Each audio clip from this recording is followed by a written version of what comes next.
Another edition of the CBB Central podcast, the first from Evanston this calendar year.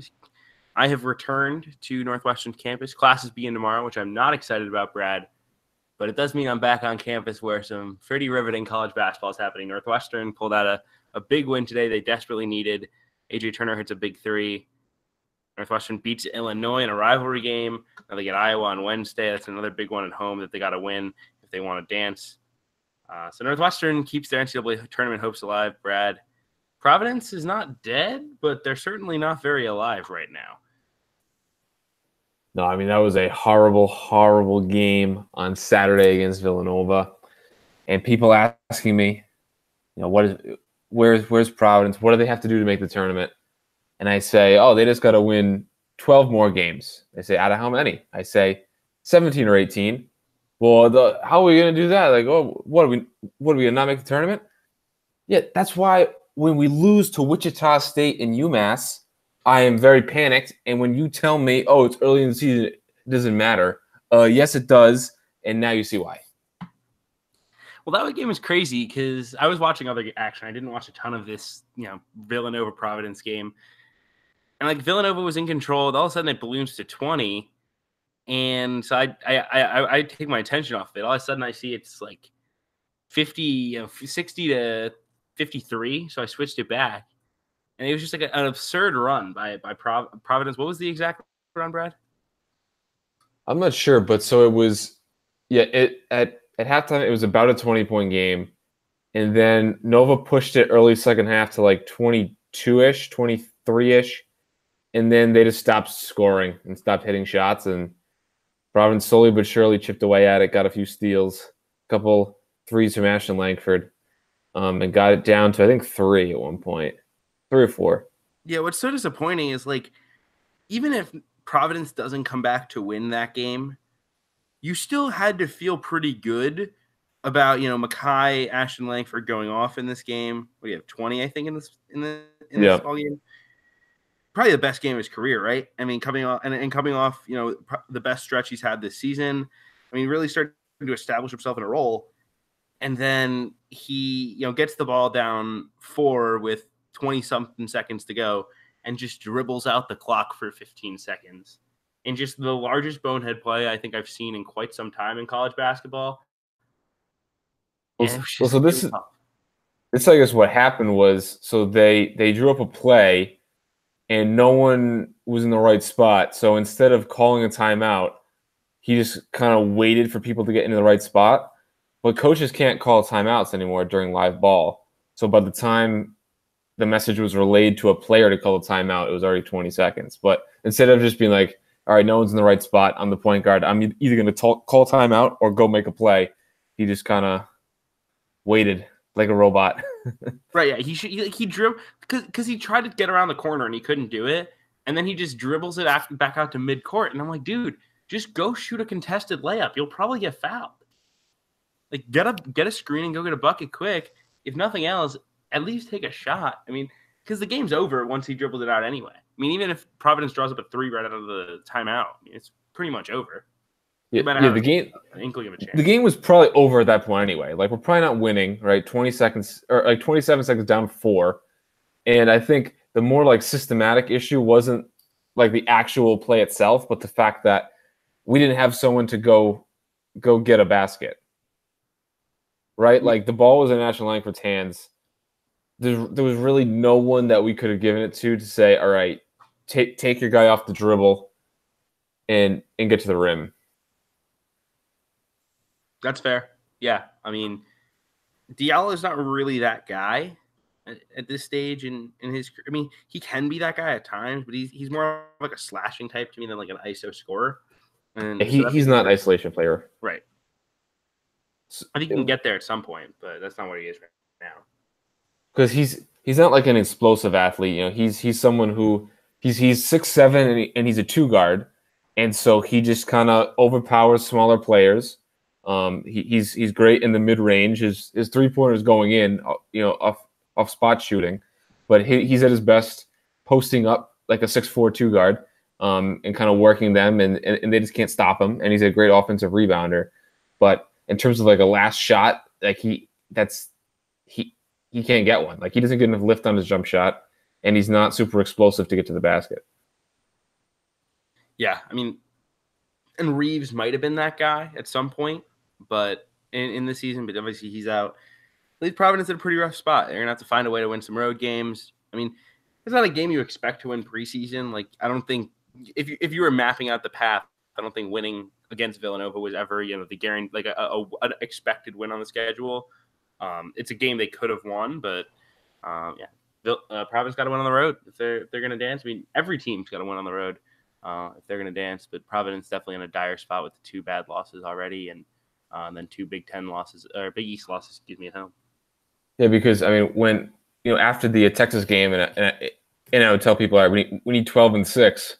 The easiest path is win your 9 home games and then sweep the bottom, right? So that would be Xavier, Georgetown, and DePaul.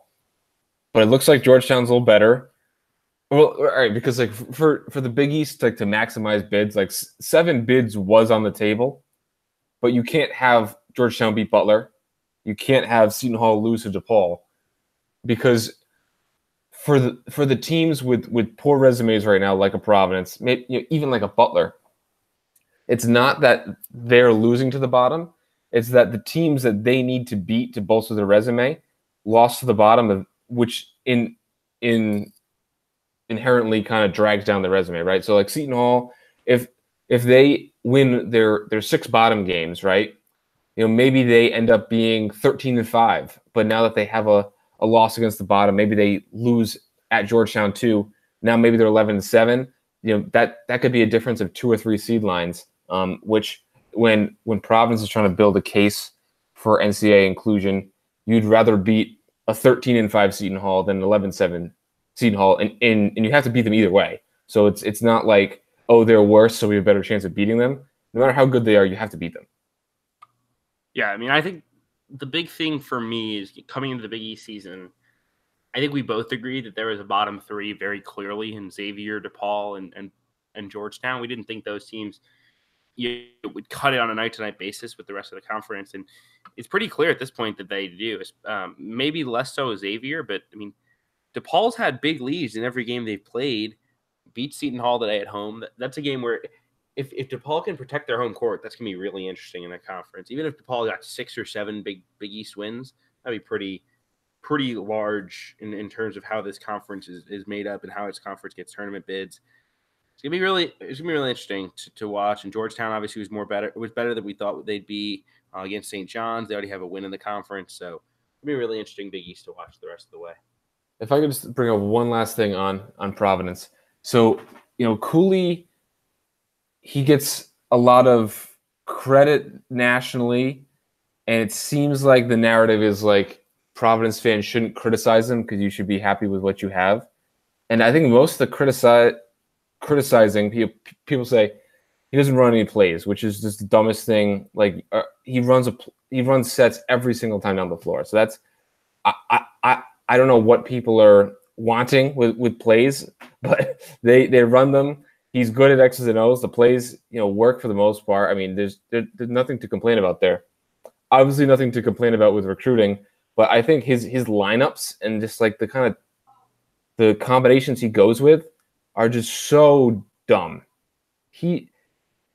It's obviously not his fault that they lost to Villanova, but when you put out all right, so the game starts out, Villanova gets a switch, and you have Nichols guarding Booth. They do a pick and roll, and Nichols doesn't contest. Booth hits a 3. All right, they take Nichols out, put Jackson in. Jackson's a superior player. Cooley likes to bring him off the bench. I don't like that, but whatever. Okay, so now you bring in Jackson. It gets to the point where it's like 14-4 or like 16-4, and we've missed almost every shot. Right, this is a very inept offensive performance. So what do? You bring in the 3 worst offensive players in the team. You bring in Ashton Langford, Edwards, and Khalif Young. Now Ashton Langford had 20 points and he hit a bunch of shots, but he's not one of their better offensive players. Like he's not as athletic as Duke. He's not as good of a shooter as White. But so you have him, you have Edwards who can do nothing on offense, and you have Khalif Young in there who's their defensive center. with Jackson and Diallo. So not only do you have three guys who can't score, but that just shrinks the floor so much for Jackson and Diallo because you don't have to guard the other guys as much. So that hurts the offense even more. So it feels like with these lineups, he's just kind of throwing things out there to see what sticks and not really thinking through the consequence of it, if that makes sense. Yeah, I think a lot of coaches, because they're so focused on everything, they're dealing with running plays, foul trouble, rotations, etc., that sometimes they kind of forget that they're putting two non-shooters on the floor, two non not enough ball handlers, and they get stuck in a lineup for like 2 minutes that they don't like, but they don't pull it right away because they don't want to lose confidence in anybody, which is why I think it's going to be interesting to see how coaches start to handle that stuff. So for instance, Siena, this is something I find very interesting. Their three assistant coaches, they use them a lot like football coaches, where one assistant coach is the defensive coordinator all the time. He's always in charge of defense. One is in charge of offensive, like all offense, and one is in charge of all of substitutions plus the press and the out of bounds plays, I believe. No, I think it's just press, and I think it's just press. Regardless, they do these things like football where like there's an assistant coach who's literally part of his job is just to sub guys in and out, and unless the head coach has a big veto, he doesn't stop it. So I think that idea could apply to a lot of different teams where coaches get so involved where they're focusing on so many different things where they accidentally put in two non-shooters or two non-playmakers, etc., that screws up the spacing or screws up the offensive flow. And I think that could be solved by teams going to that method. And if you're like, well, it's easy to criticize the lineups, like what would you do differently? My three big things would be start your best players, right? Jackson and Watson should have been starting the whole year. There is a question of who's going to start once Reeves come back and Ashton Langford versus Duke, but those are at least close. When you're starting inferior players because you think that the other guys come better off the bench, I just don't like that kind of philosophy. Now, I would also try to implement more small ball, where last year their best lineup was Bullock at the 5 and Jackson at the 4, with Lindsey and Diallo and then Cartwright. Obviously, don't have Lindsey and Bullock anymore, so you can't go as big. But playing Jackson and Diallo as the bigs, I think could really help alleviate some of these offensive concerns. And you're not really giving that much up defensively. Those are your two best rebounders probably. Although Watson has made strides in that area. And then when you're going to play Watson, you have to give him the ball. There was the whole first half, he got one touch the whole half. If you have a guy whose main attribute is post scoring, there's literally no point in having him in there if you're not going to give him the ball. So those are my three things. Yeah, no, I likened the Watson thing when we were texting about this, Watson, excuse me, to like Watson is almost like a specialty shooter in that he doesn't contribute that much rebounding or defense or playmaking ability. So he pretty much just has to be given the ball down low or and be finishing, or he's useless. And he can get to the foul line a little better than a 3-point shooter, so that's one benefit. But like he has to have the ball and just post up until it's successful, or you take him out of the game. It can't be we're not going to run through stuff through him. Like he's a much better rebounder this year, but not good enough where that can be his kind of sole contribution. And his free throw shooting has taken a massive step back this year, so that's another problem. But then also with Diallo, I mean, between Diallo and Watson, you have two excellent post scorers. I can't remember Diallo getting a post touch, and he had Booth guarding him. So that's something. No matter if it's the team's playing zone or kind of if they're shading, you have to find a way, whether it's screening away actions or whatever, to get Watson and Diallo the ball in the post, especially when you have guards who are struggling and are very inexperienced. Play through the post more. Yeah, no, completely agree. I don't have that much more on Providence. Do you, Brad? Nope, I can stop. Well, let's move on to Kansas. I think that's the biggest story of the weekend in college basketball. And it was a wild one. So many upsets. I think we saw this weekend really how hard it is to win conference games, especially on the road. And peak example of this, Kansas. loses in Ames to Iowa State. This is kind of a weird game where Kansas is a top 5 team and Iowa State wasn't ranked, yet Iowa State was favored by most Vegas sports books by like 2.5 points.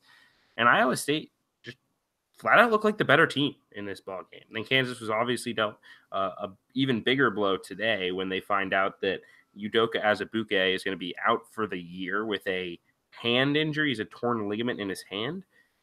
So first off, your takeaways from this game on Iowa State and Kansas. And Brad, do you think the streak ends this year? I think I really want to say yes, because I don't think Kansas has played so many close games this year between Stanford in overtime, New Mexico State, Marquette was close, Villanova at home almost got them. So they're really not as good. I mean, they're nowhere close to as good as people thought. A lot of people explain that as Azubuike. I mean, even when he's in there, he's such a unique player that can become a liability late game. But my only qualm, because Kansas isn't that good. They're probably not a top 10 team, especially not without Azubuike. But who would beat them? I mean, Texas Tech is good, but they're not great. They're not as good as a typical team from years past ranked in their spot would be. I think Oklahoma's good, but are they good enough to win the conference? Same with like TCU. A lot of teams, just from like a national landscape perspective, there's like eight or nine teams that I would say are really, really good. And then after that, there are like maybe 10 teams that I'm confident are good, but they're not as good as normal, 9 through 19 would suggest. And then after that, it's just a complete toss-up. So, maybe now that Iowa State's healthy, they could maybe win the league. But Texas Tech, TCU, Oklahoma, it doesn't inspire a ton of confidence that they can go in and upstage Kansas. Yeah, I think my gut feel here is that Kansas still gets a share of the league title, if nothing else, because I think I'm very confident that they'll win their home games for the most part. And if you're going to win your home games, if they can split their road games, still coming at like 14-4. 13-5 at the worst. I still think that's that might win you the Big 12 this year. I mean, it's a pretty wide open league. As you said, there's a lot of good teams. I don't know if there's a lot of great teams. Kansas might be great. I don't know that they are. I certainly don't think they are without Udoka, although Quentin Grimes played really well in this game. This is the best I've seen Quentin Grimes play in college. I don't know how much of this game you watched, Brad, but I was much more impressed than I have been in the past with Grimes. Played a little bit more under control, shot the ball okay.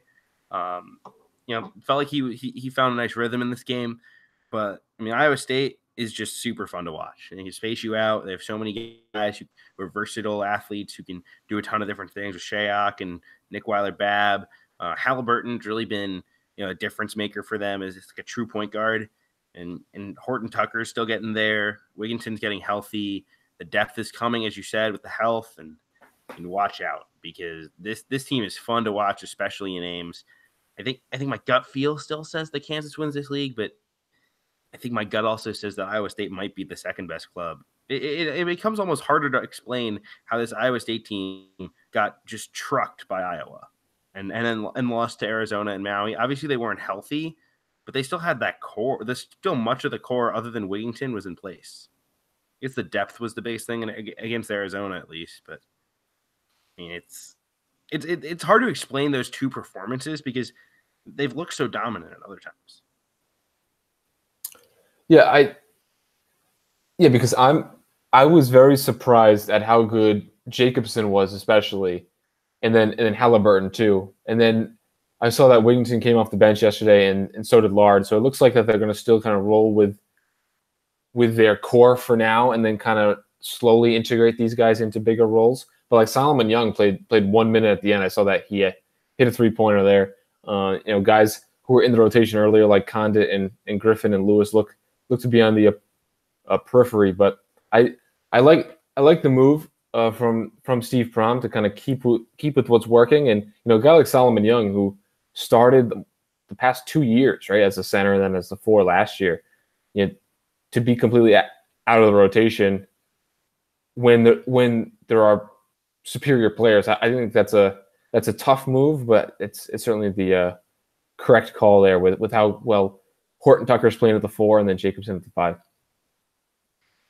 Right. I mean, they are what I'd like the ideal world Northwestern would have been, where it's like all these ball handling scorers who are like wing players who can shoot and drive, except everyone is more of like a combo guard who's 6'6", except for like Halliburton, who's almost a true point guard, whereas Northwestern's are like 2 3s.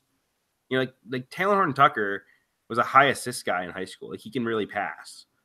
Shayok is not a huge creator, but even he has like a decent assist rate. Wigington's a combo guard. And Bab is a really good passer. Like it's a really fun team to watch play. I think a lot of teams will want to build in this positionless type mold. As of now, KenPom is projecting no one over 12-6 in the Big 12. They're projecting a shared Big 12 title between Texas Tech, Iowa State, and Kansas at 12-6. We'll see if that holds, but I don't think that's crazy. I think this league could be won at 12-6. Absolutely, because I think a lot of people don't want to either admit it or acknowledge it, but the Big 12 is certainly down this year. Like if you just look at every team compared to last year, only 2 teams are better, and that would be Oklahoma and Iowa State. And then, I mean, and Oklahoma was seen as a top 10 team for a good portion of the year before, falling pretty considerably. And then TCU, you could argue, is about even from last year. Maybe they're a touch better than everyone else, especially like West Virginia is considerably worse. Oklahoma State is considerably worse. Texas might be even, but Kansas State is considerably worse. Kansas is definitely worse.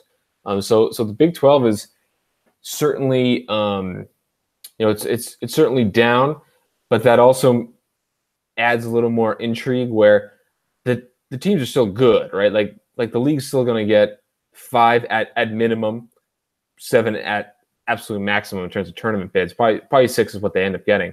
But so that's still a very good league. But the fact that there are no great teams, and there's such a cluster in that like 20 to 30 range, really could lead to a 12-6 winner, as you mentioned.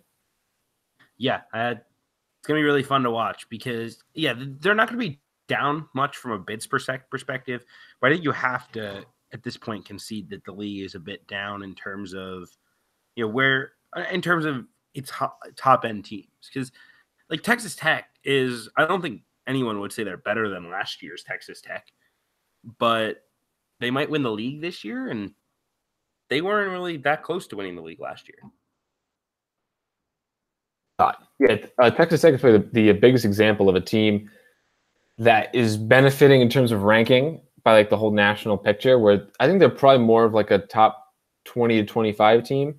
But teams that would normally be a top 20 to 25, could be ranked 9th or 10th this year. And they could legitimately be the 9th or 10th best team in the country. But there's just like a pretty big gap between those tiers. Yeah, I buy that.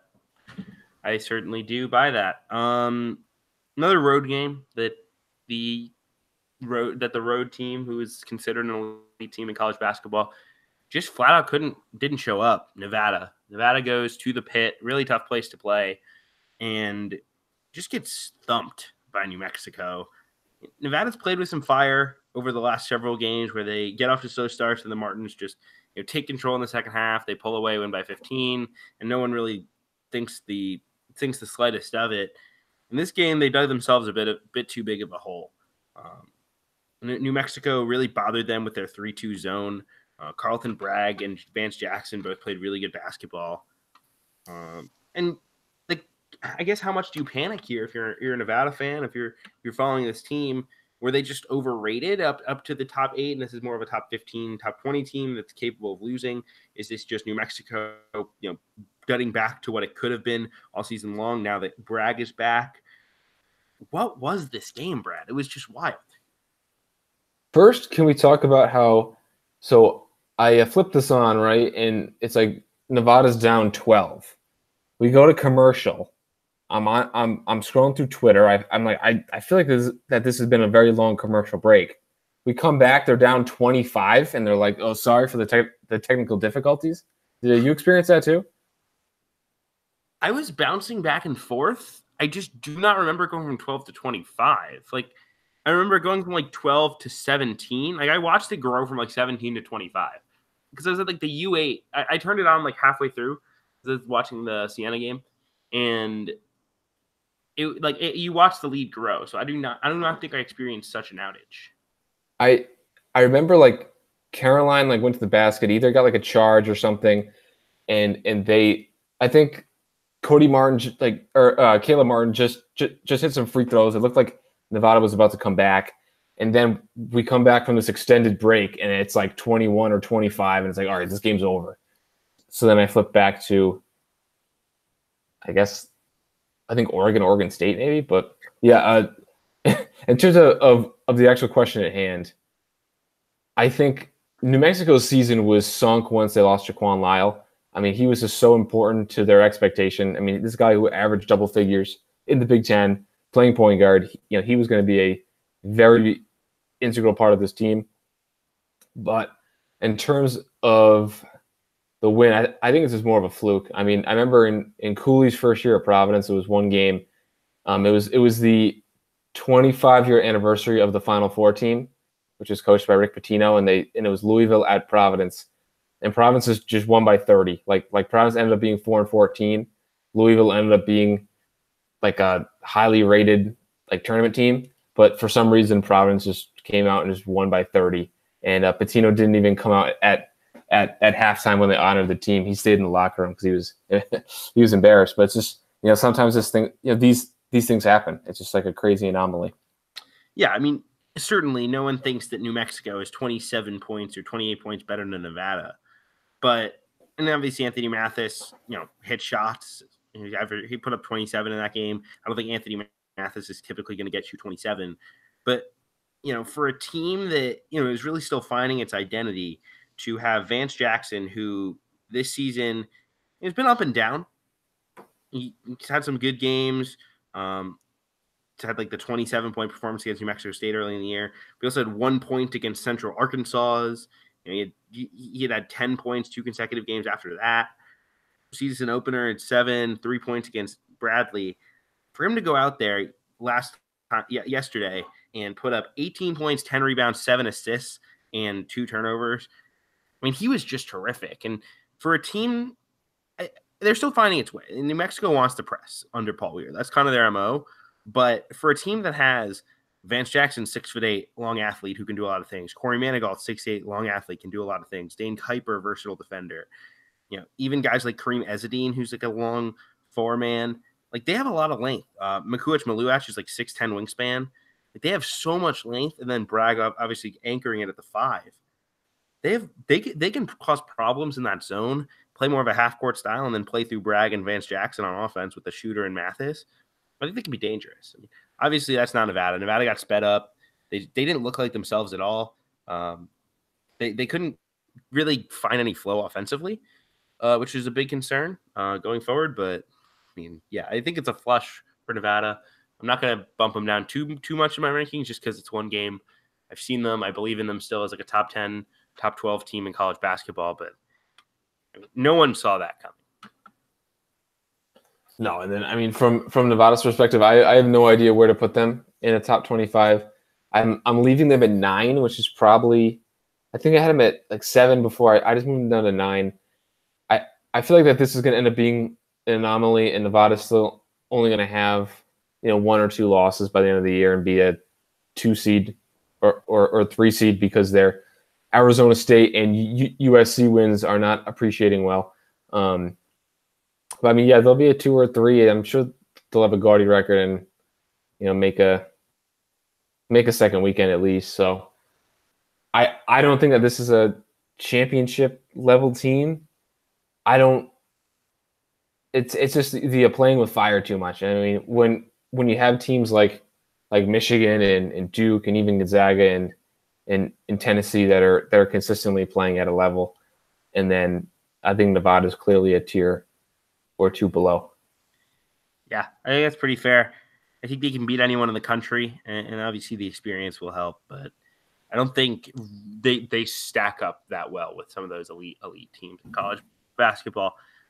Let's move on. One more big upset, I would say, in terms of our highly rated national teams. Alabama wins at home against Kentucky. This is a huge win for Alabama. Starting to build a resume to dance. I think this team has a chance to be really dangerous. I mean, they have a 3-point loss on the record to Georgia State, a 6-point loss at UCF, and a non-con loss to Northeastern on a neutral, which is not horrible either, although it's not going to age well because Northeastern's been hurt a little bit.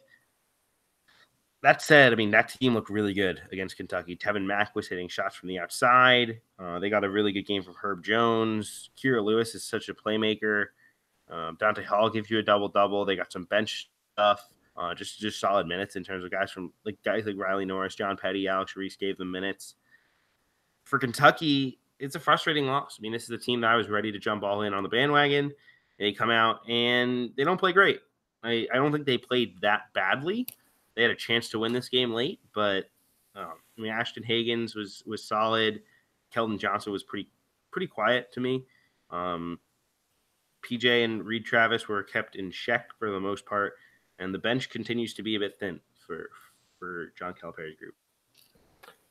Yeah, I wasn't able to watch this game. I was at the Providence game, but whenever I mean, every year, teams that are even better than Kentucky go on the road and lose conference games. So it's not super alarming. I still think Kentucky will be a top 3 team in the SEC with Auburn and Tennessee and Mississippi State not far behind. And then in terms of Alabama, I mean, this is a win that they definitely needed. I had some people arguing with me earlier before the game that the Arizona win and the Georgia State win were going to be great resume boosters. I mean, they didn't actually beat Georgia State, but even if they did, that wouldn't have been a resume booster. And Arizona is like an NIT team probably, so they certainly Pac-12, so they might dance. Yeah, that's true. But in terms of like a marquee win, I mean, this is certainly their best win and a win that they needed. And they still have work to do. I think Bama's probably going to end up back where they were last year, like 9 seed, 10 seed. But they have the talent to be even better and could even win a game in the tournament like last year. Yeah, I mean, and with how Tevin Mack was so, up and down early this season, for him to go out and just go nuts from outside and make some shots, that's really big for this team. Really changes what they can be defensively, because if you have the length of Mack, Jones, and Hall across the front with Ingram and Lewis, who are 2 really solid guards, especially Ingram on the defensive end, and that can be a really interesting group.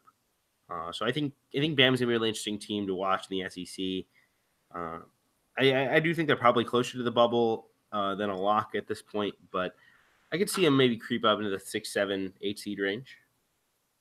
No, I mean, there are spots that are ripe for the taking in that range, and we need teams to step up and kind of grab it. And the conferences like the SEC and the ACC, where there's such a distinct kind of top half versus bottom half, and like a big chasm between the two. Those are the leagues that are going to have teams really, I think, assert themselves and kind of rise up the kind of seed list. And then while like the Big Ten and the Big 12 are going to beat up on each other, I think they're going to benefit with more bids, but maybe that the seeds are lower. And then, I mean, who knows where the rest of the bids come from. Yeah, I think that's a really good point. And it's definitely something I'm watching as the season goes on. 3 of the unbeatens left in college basketball had no issues this weekend. Virginia dominates Florida State in a game. I think the final score was a 13-point defeat for Florida State. It wasn't nearly that close. It was 63-36 when the walk-ons came in for Virginia, and the final score was, I think, 65-52. They were absurdly good, Brad. I mean, I watched a fair amount of this game. Kyle Guy was hitting shots. Braxton Key was hitting shots. That's huge for them, because then they have 4 legit shot makers in Key, DeAndre Hunter, Kyle Guy, Ty Jerome, plus Clark and Jack Salt doing dirty work. That Diakite is there. I mean, that's a dangerous ball club if they do that. And then Michigan in control most of the way against Indiana. Houston, no problems with Memphis. Those are our 3 remaining unbeatens, Brad. Any takes on those 3 teams from the weekend? Kind of an AAC take.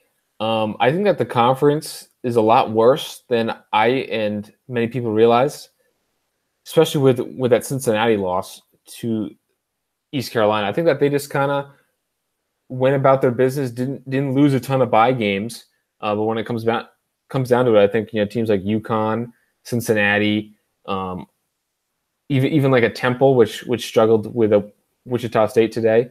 I think that they kind of skated under the radar with kind of resumes without too many blemishes. But now when we kind of see them in action here against the rest of their conference, they're kind of not as good as people thought. And in regards to Houston, how that relates to Houston, I think Houston, could sneaky be the last unbeaten just because they're going to have so many games where they're going to be like the better team by a bigger margin than the Big Ten and the ACC team. Yeah, I think there's a very good chance that Houston goes like 29-3 this year and gets a really high seed in the NCAA tournament and then loses in the second round. And people are like, they were overrated all year. And they like weren't overrated all year. Houston, Western Kentucky, 4-13 game. Oh, man. That's the dream. That is not the dream because Houston will lose to Western Kentucky and then everybody will hate on Houston. And I like Houston. We got to save Rick Stansbury. Their fans are nice. Never been yelled at by a Houston fan. No, I don't. I have nothing against Houston. But in terms of their resume, though, aren't their best wins home LSU, home Oregon? They have a bunch of like okay but not elite wins.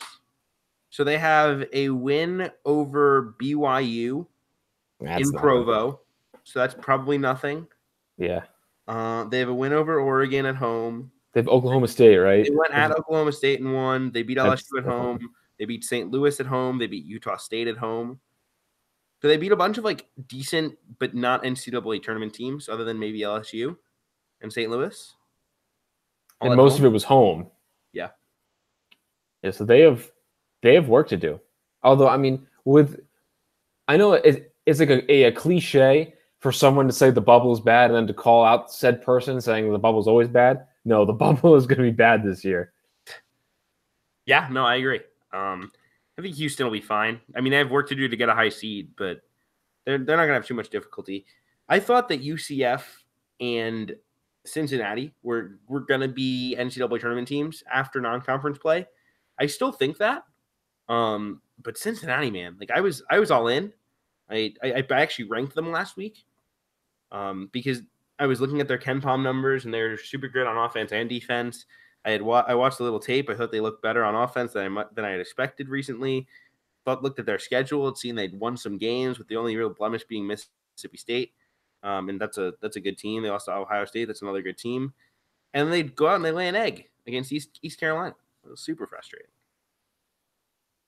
Yeah, that's another team whose best wins were over a bad Xavier team and then Ole Miss, right, on neutral. Yes. They also have the UCLA win, which doesn't mean anything. That's true. That was a big win too. But it's just teams that keep winning. You start to think more of them, but at some point, maybe the preseason prediction was just right all along, and then we're just finding out because I had Cincinnati as a 10 seed in the preseason. I think that's probably about where they'll kind of finish, but that ECU loss is going to knock them down at least a seed line. Yeah, I mean, that's the one thing about playing in the American is there's a few teams at the bottom where if you do wind up losing to them, I mean, that's a resume killer. I mean, if you're on the bubble come Selection Sunday, that could be the loss that keeps you out. I don't think there's a team in, true high major basketball. Like, I don't think losing to Rutgers or losing to like a DePaul, losing to South Carolina even is the type of loss that the NCAA tournament committee would keep you out for. I think East Carolina could be. No, I mean, absolutely. And then even the teams that are okay and are going to, finish 9-9, 10-8 in that league, like Wichita State, Memphis, Tulsa, UConn. I mean, these aren't going to be good losses either. Like if you lost to UConn at home, that's probably going to end up being a bad loss. Yeah.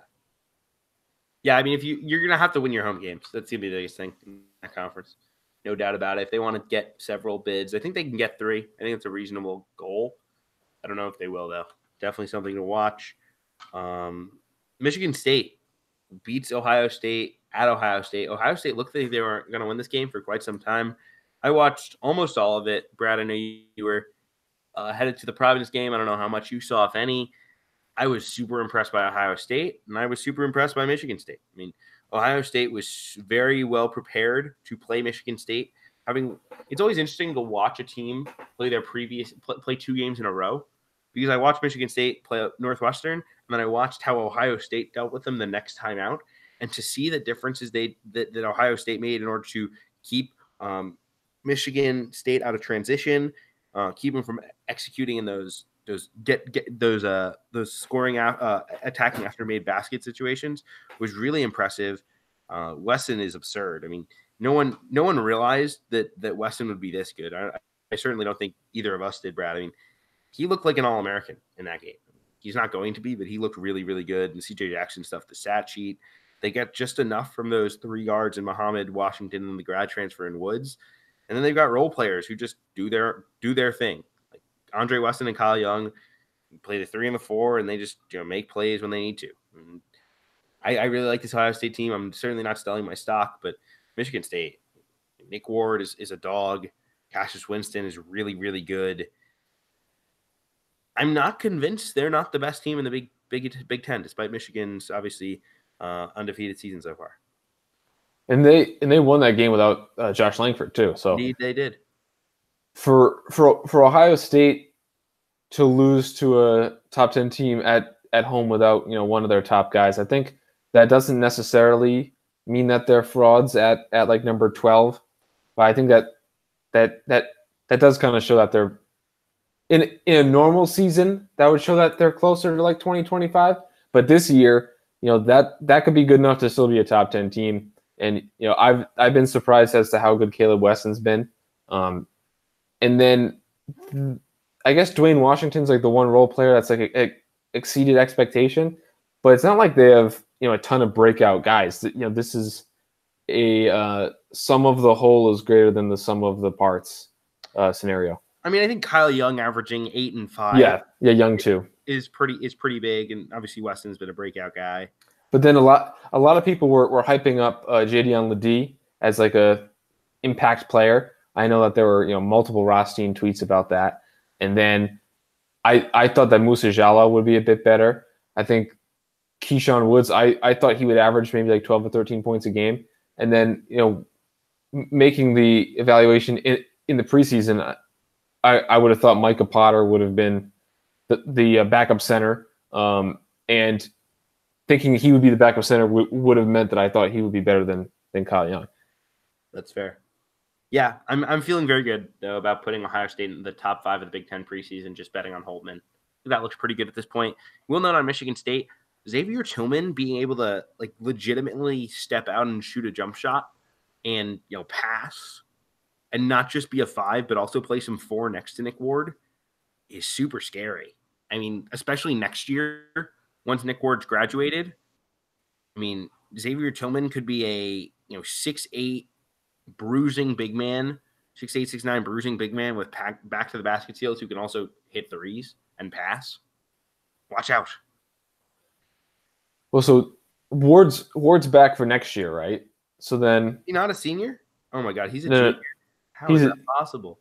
Yeah, because Winston, Langford, and Ward are all juniors, and Arns too is a redshirt junior, I think. So they'll all be back, and then either Tillman starts at the 4, like Aaron Henry, and then hopefully a lot of their kind of freshmen who are taking the backseat this year, can make a jump, like a Marcus Bingham or a Gabe Brown. I mean, yeah, if everybody comes back, which is like a reasonable thing to suggest will happen, because I don't think any of them are like clear NBA guys. Yeah, Ward could leave just as like my stock's not going to get any higher. Like let's try to get a year of six figures, But as could Langford. But I mean, if they brought everybody back and then added Rocky Watson, Malik Hall, and possibly Isaiah Stewart, probably not, but possibly, I mean, watch out. That team, I think that would have to be the number one team in the country. They would certainly be up there. I mean, I'm surprised I haven't already made like a top 25 for 1920, kind of based on the roster so far. But I know a lot of the Big East teams are going to be pretty good, especially Marquette. Adding Kobe McEwen, and if Marcus Howard comes back, stays. Yeah, if Howard stays, I think that's a big thing. Yeah, Seton Hall returns everybody except for Enzi, and adds Ike Obiagu and Tyrese Samuel, who's the top 100. So I know that the Big East should have a lot of good teams. I know a lot of the ACC teams will probably take a step back, like UNC, unless they get like Matthew Hurt or something. Clemson, Virginia Tech, Florida State, but Duke even. Yeah, Duke, because there's aren't enough recruits for like them, UNC and Kentucky to fully reload. Yeah, no, it's gonna be really interesting to watch and develop. But I think Michigan State has a chance to be special, not only this year but next year as well. Michigan too. If I mean Charles Matthews is probably gone, but still, I mean going Simpson, Poole, Brazdeikis, Livers, and Teskey. Poole could even be gone. So could Brazdeikis. They all could, yeah. I mean, I think Poole's probably more of a first rounder than Brazdeikis, but I think they're both right on the cut line. I've seen Brazdeikis a lot in like the 20s of mocks. It'll be interesting. Yeah. We should do like a mid-season pod in a couple of weeks of just like next year's projections, like a midweek pod. I'm all in. All right, let's do it. Some transfers we wanted to touch on before we do our pick 'em for the week. So we have a few commits. We have Abu Kijab off the board to Boise State. I think it's a really nice get for Leon Rice, who has really added a bunch of these multi-positional wings who can do a lot of stuff. They already have R.J. Williams and Justinian Jessup on the roster. They'll add in Kijab at the semester break next year. He should be a really nice fit there. Any thoughts there, Brad? So I think that Kijab could have stayed high major, but from his perspective, like he didn't get as much minutes as you wanted at Oregon. It's probably not the safest play, to jump to like, I don't know, like an Illinois or something. Like even though that they need like a power forward, like you never know what's going to change with their roster in like over a year. So I think this is a nice safe move, and if he plays well enough at Boise State and still wants to get back to high major, he could always grad transfer at the end, and have a more sure thing path.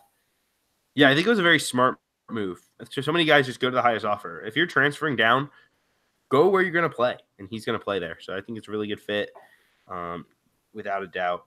JJ Caldwell resurfaces, which is very interesting. Was a guy who I believe he said he was going to go pro when he left A&M. Never signed a contract anywhere, never had an agent. He's going to go to New Mexico and enroll at the semester break. He'll sit out, I would assume, this semester and then be eligible to start next year. Can't imagine, given he didn't sit this semester, that they won't give him that waiver. He was a really interesting guy at high school that I bet big on him going into last year. I thought he was going to be really good. I thought he was going to be that pure point guard that kept everybody together. So to add him with Jaquan Lyle, with Javance Jackson will be back, Carlton Bragg will be back. Logos are building.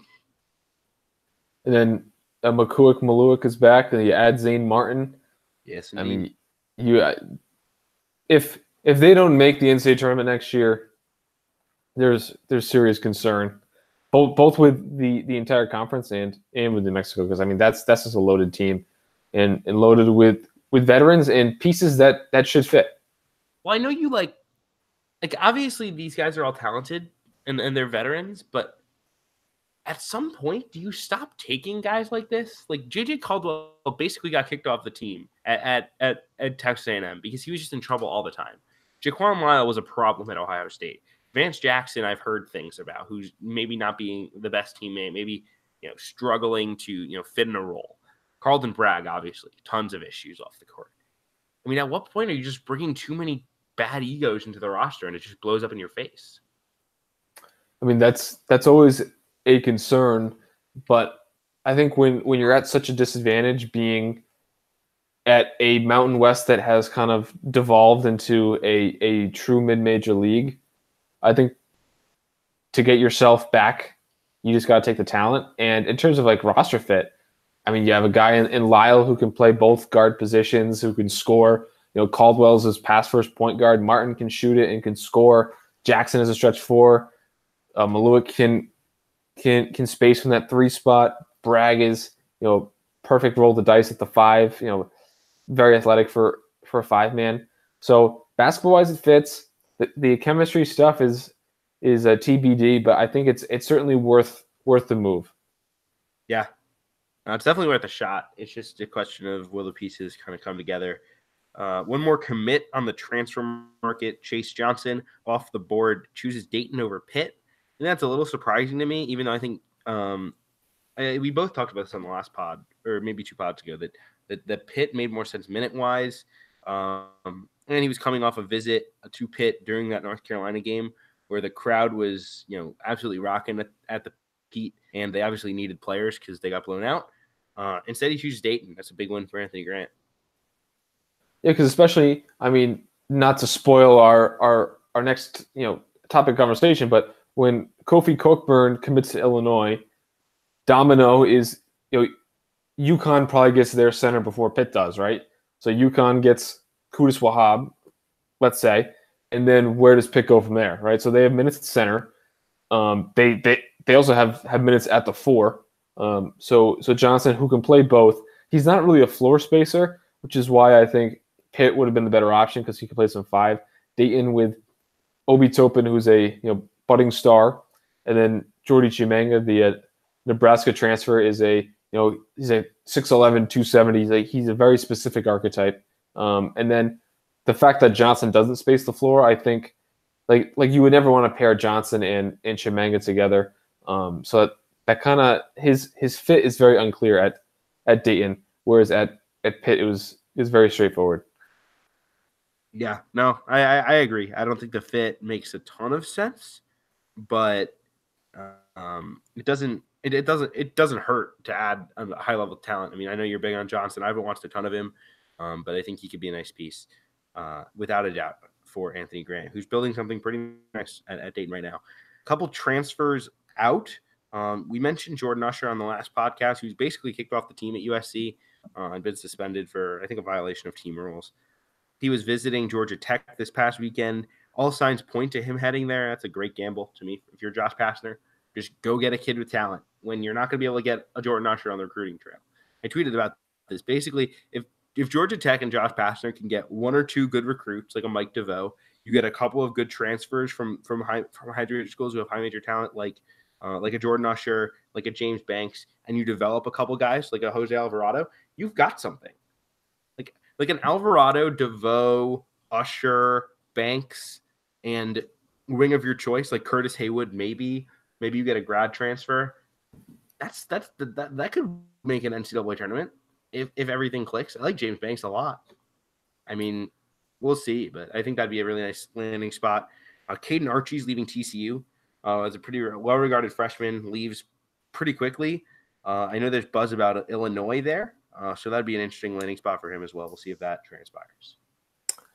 So in regards to Usher, I mean that the writing was on the wall that either 1 or 2 guys who are playing for USC this year were going to have to leave because, Usher specifically at that power forward spot. You have Isaiah Mobley coming in next year, who's the assistant coach's son, who's a top 25 recruit, and then Ogongu, I think his name is, 5-star center coming in. So you're getting an injection of talent in the front court, and there's other top 100 like wing kind of prospects in there too. So he was kind of being phased out, but he's a good player, and he'll certainly play a lot at Georgia Tech, and he should fit pretty well. And then in terms of Caden Archie, he's someone who I think a lot of people thought would be in the rotation this year. I think he was too. I think. But TCU doesn't miss him too much. I know that a lot of people like a freshman guard they have coming in, Francisco Farabello. So when you have him and Desmond Bain and Jalen Fisher, and they have a couple other guards in Nemhard and Davis who are in the rotation currently, they should be all set for next year. And then in terms of Archie's landing spot, I know SMU was rumored when he was a recruit as a landing spot, so maybe they get in the mix. Not sure how many scholarships they have left, but Illinois would also make a lot of sense as a team that's losing Kipper Nichols and has some question marks at that wing position. Yeah, I don't know if there's certainly nothing set in stone, but there's a lot of Illinois buzz. There's also some Texas Tech buzz as well. But I mean, Illinois, I think makes a ton of sense because you have Frazier and Io. Archie could be on the wing. You've got you could get like you might be able to get like a Terrence Shannon. I know there's buzz. I think his name is Joel Brown. He's a teammate of Kofi Cockburn. He's committed to Cal. Hold on, I had this up. Let me just find it. But let's say Terrence Shannon. If you could get him or Caden Archie, so you get. Tevian Jones is back, who's like a very athletic wing, and then you just have Kofi Cockburn just go crazy running the floor, and that could be pretty dangerous. Christian Brown. Oh, okay, yeah. He was supposed to go to Clemson, and then they backed off or something, and then Georgia, but he's still out there, right? And he's a top 75 wing too. If you were to go for but if they were to get, let's say, two of Christian Brown with Coke, because he's friends with Cockburn. If you get Christian Brown, Terrence Shannon, and Caden Archie, like you get two of three of those. Plus you have Io and Trent Frazier. If you keep Io, Tevian Jones is still there. And you have Bashanishvili, who can play the 4 or the 5. And then you just make Kofi Cockburn just like an elite rim runner who's super strong. I mean, that's a really fun team, potentially. So Illinois is the team right now. We don't know if they're on the trajectory to complete dumpster fire or just down year while they build. But it's super interesting because they could be really freaking fun if that works out. Yeah, it's all going to come down to like their complementary pieces, and then Io and Frazier taking that next step. But just like the guys who are in the smaller roles this year, like if as freshmen, maybe if they can take a next step, and then you add, as you mentioned, a couple recruits. Now we're talking. I know a lot of the Big Ten teams are probably in for a down year next year. There's a lot of senior talent in that league. So there's certainly opportunity to climb the standings.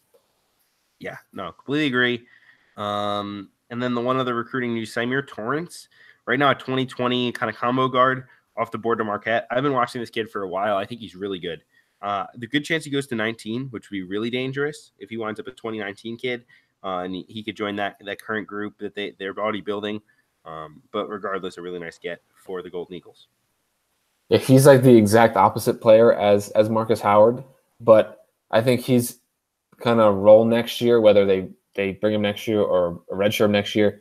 I think will depend if Howard's still there, because if Howard's still there and you have McEwen, Howard, and Greg Elliott, and then guys like Jamal Cain will get some time at the 2, Sakar Annam will get some time at the 2. There's just not a lot of minutes available, but when Howard leaves, it would certainly open things up. And Torrance isn't the shooter that Howard is, but he has a lot better size and is an excellent defensive player.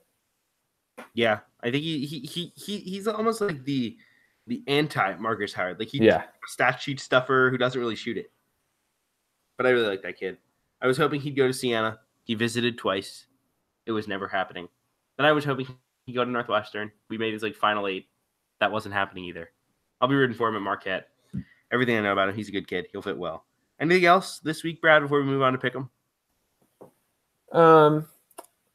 No. I think we mostly covered everything. All right, let's do 4 each to pick for this week. I think my first game I'll nominate is Toledo and Buffalo. It's a mid-major game, very exciting mid-major game. Buffalo had no problems with Eastern Michigan after kind of dinking it out with the zone for 10 minutes or so. Toledo comes off a bad loss to Ball State. Not that Ball State is bad, but they got blown out. That's more of the comment of bad loss. I think Buffalo at home, no contest. They find a way. Yeah, Toledo got absolutely rocked. I went to flip on this game in the second half. It was like a 24-point game. So I didn't watch any of it, but I'm going with Buffalo as well. I think Toledo's gaudy record and then high net kind of got people intrigued. But the MAC is a good enough conference where Toledo's not going to be able to run through like a Buffalo can. I mean, they're just on different tiers. I'm going with Buffalo as well. Side note, there's nothing worse than there being like no good basketball on like a Friday night, for instance, and you get excited, like irrationally excited for one game that you would never be excited about otherwise, i.e. Toledo Ball State, and then it's a blowout. Like there's nothing worse. No. Or how about today's 1:00 slate where watching Seton Hall DePaul and I go to flip to Northwestern, every single time it was a commercial. Like they were like literally lined up. It was unbelievable. Hate to see it. Your pick. I'm going to go Auburn over Ole Miss. Litmus test game for Ole Miss. They got a nice road win over a shorthanded Vanderbilt team. It's that trio in the SEC. Actually, I'll even extend it to 4 teams of Ole Miss, Vanderbilt, Missouri, Arkansas.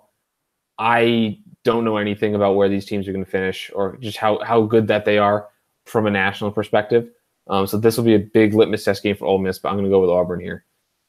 Yeah, I really want to go Ole Miss. I watched some of this ending, especially against Vanderbilt once the Nevada game was out of hand. I was impressed. They've got guards who can really make plays, but I think Auburn's strength of their guards and their athleticism is a little too much. Kermit Davis will have them competing, have them fired up to play, but they fall just short. And my pick, so we'll go with Houston and Temple. This is a somewhat obscure game, but I think a game that's really big because it's a long road trip for Houston. Temple's playing some decent ball. They've got 2 really good guards. This feels like a game where the undefeated season could end. I'm going to go Temple. So I was on the Temple bandwagon in the preseason. I really liked Quentin Rhodes from what I saw last year, and him and Austin are playing well. I just think that I kind of overrated their talent level. I don't think that they're going to come close to the bubble, which I thought in the preseason. I think that they're probably still an NIT team.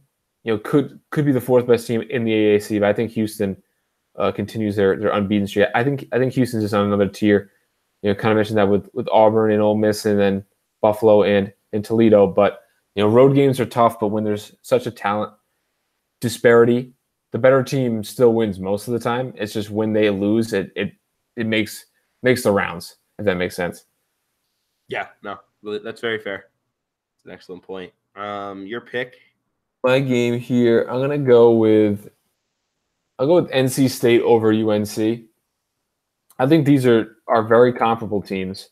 I think that they're both kind of top 13-ish in the country. I just love how NC State's playing right now. I think their kind of small ball, especially, has been super effective, and this will be probably their toughest test of the season. I mean, maybe at Wisconsin, which was a close loss, like second week of the season. But I mean, this is another great litmus test game where we see where NC State actually stands. Yeah, NC State should win this game at home. I didn't love how they played against Miami, though. That was a concerning game. It's one of those games where no one's going to highlight it because NC State won, but they just didn't come out with a lot of energy. They didn't play. They didn't get good shots. They seemed to settle a lot. I'm going to pick the upset, UNC. And my pick, that would be TCU at Kansas. I think it's a very, very interesting game. I think Kansas coming back home, a game they need, but with Udoka out, this is this evens things up a little bit because TCU's size or TCU's maybe lack of size doesn't get exposed as much. The guard matchup's gonna be really fun, but it's tough to win at the Fog. Give me Kansas. I'm gonna go with Kansas as well. I'm just not sold yet on a TCU. I know that a lot of their kind of closer performances were without Fisher and Kouat Noi, who are 2 of their 3 best players probably. But I need to kind of see more from them against better competition before I pick such a lofty upset. I mean they were up big on Baylor and kind of let that lead diminish over the weekend. And Baylor's probably the worst team in the conference, if not second worst. So if they're gonna have that performance against probably the easiest game on their entire slate, I mean, I'm not ready to kind of pick this upset here. Yeah, that's very fair. And it would be your pick now. All right, I'm gonna go with. I'll go with a road upset. I'll go with Oklahoma over Texas Tech. I think Texas Tech has also kind of been playing with fire a bit. I think that they're a touch overrated, and I think Oklahoma, who's been playing very well of late, and if they can go big with McNeese, they can go small playing Manic and Doolittle at the 4 and the 5. I like that kind of dichotomy, and I think that they can pull off the upset here. Yeah, Texas Tech is so tough to beat at home. Their offense has been very concerning, though, to me. I thought they'd have a little more juice. Because I didn't really watch them until the Duke game because they hadn't played anybody of substance. They look good against Nebraska, but Nebraska's kind of a bad defense. So to see their offense struggle in Big 12 play so far is a bit concerning. This game is going to be an absolute rock fight because Oklahoma is a good defense, not a great offense. But I think Texas Tech is going to find a way to win this ballgame at home. And my pick, finally, we will go with Creighton over Marquette. These are the types of games in conference play where Creighton maybe a mid-pack team, Marquette maybe the best team in the conference, but Creighton's at home, and that matters here. Creighton could use this win. This would be a really nice win as they try to build a resume to March. I think they win a tight one, and Marquette's shots are a little bit off, and Tyshawn Alexander makes a big place. Yeah, so Creighton looked insurmountable when they played at Providence, and then they go to Butler. And like in the first half, they had like 10 turnovers and shot like 3 of 14 from 3. So it's a tale of two Creightons. Excuse me. I think Marquette gets the road win here. They absolutely demolished Xavier today and didn't even get contributions like from their auxiliary pieces. It was all Howard, Joey Hauser, and Annam. Did like all of the offensive damage. So I think this Marquette team certainly has potential to be even better, and I think they've responded well coming off of that blowout loss to an underrated St. John's team. I'm going with Marquette on the road here. Yeah. And last pick, I'm going to go Minnesota over Maryland. I'm not sold on either team. I know that we talked about Maryland a lot. Minnesota, I think in a normal year, they might not even make the tournament, but I think this year they're poised for this 8-9 game. I mean, they have a bad loss to Boston College, but for the most part, they've kind of done what they've had to. They're another team, kind of like Houston, just has a bunch of okay wins. I know they beat Washington on neutral. They beat, I think, Oklahoma State on neutral as well. So I think Minnesota will. I guess this would be seen as a surprising outcome, but I'll go with Minnesota here. This is tough. I mean, I was ready to jump off the Minnesota bandwagon, and then they beat Wisconsin on the road. I think Minnesota wins this game. The Barnes is a pretty tough place to play. Maryland's not a good team on the road. Maryland's not all that well coached. For me, that's enough to pick the Golden Gophers. So that'll do it, right? Yes, sir. Thank you all for listening, everyone. Another great podcast. We will be back at some point sooner rather than later talking hoops with you. We now owe you guys an episode where we talk about all 2019 and 2020 stuff, which I'm very excited about. We'll do that at some point in the month of January. In the meantime, enjoy your week of college basketball. Hope you enjoy your action. I'll be back at a Northwestern game on Wednesday. I'm very excited. Northwestern, Iowa should be a fun one. Northwestern needs it. Brad, any Providence games this week to head to before we wrap this up? Nope. They have at Georgetown on Saturday, in which I think we're getting to the point where we're reaching literal must wins. Not even like, oh shucks, we could have used that one. But I think we're getting into dangerous territory. Yeah, they need it. Appreciate y'all listening. Have a great night.